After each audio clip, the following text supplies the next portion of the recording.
त्याचं बंद कर पुढे.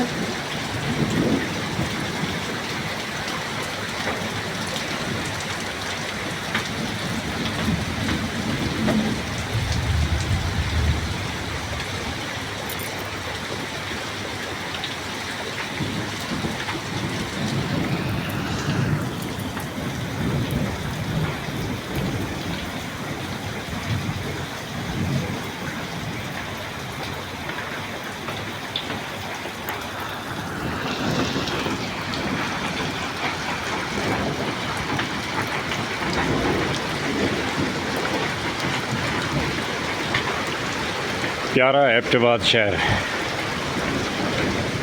29 रमज़ान और ये ठंडा मौसम और ये यालाबारी।